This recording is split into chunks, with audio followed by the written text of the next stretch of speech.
È un'iniziativa legittima, ovviamente, che però a decidere il candidato governatore, come è stato per Luca Zaia 15 anni fa, come è stato per Giancarlo Galan prima di lui e per qualsiasi altro candidato governatore del Veneto e di tutta la regione d'Italia, la decisione viene presa dai segretari nazionali dei partiti di centrodestra.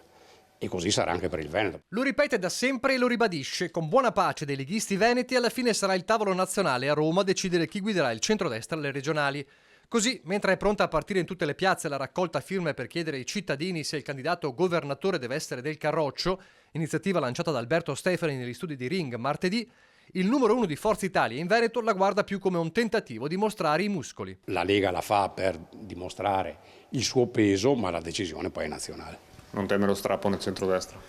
Non potrà esserci, mancano ancora 9 mesi alle elezioni e quindi è normale che adesso ci sia un po' di schermaglia, ognuno cerca di portare acqua al suo mulino. Una Lega che però sembra aver ritrovato nell'obiettivo verso Palazzo Balbi la sua compattezza dopo le burrasche degli ultimi mesi. Ne è convinto per primo Roberto Marcato, che a Focus TG rivendica di essere stato il primo a spingere verso una soluzione identitaria, sancita da quel squadra che vince non si cambia al Consiglio federale. Il fatto che si sia detto in maniera chiara e netta che il candidato deve essere della Lega, pena addirittura lo spaccarsi dall'alleanza, insomma.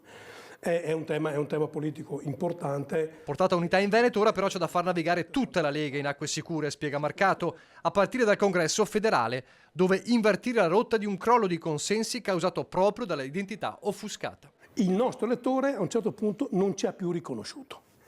E quindi noi dobbiamo ritornare ad essere interlocutore principale del nostro territorio. E Bulldog fa capire come la sua vis polemica nei confronti dei vertici federali non è certo mutata. Salvini è avvertito. Se il partito avrà la forza e il coraggio di mettere in campo alcune linee programmatiche chiare, per me Salvini, se sposa questa linea, può rimanere segretario a vita, ma la precondizione necessaria è che ci sia la questione del Nord. Non è un tema su cui possiamo discutere, la questione del Nord è un tema vitale per il nostro partito. Se invece la Lega, come in qualche momento si è vista, nazionale, diventa un partito a trazione centro-meridionale, no, non va bene.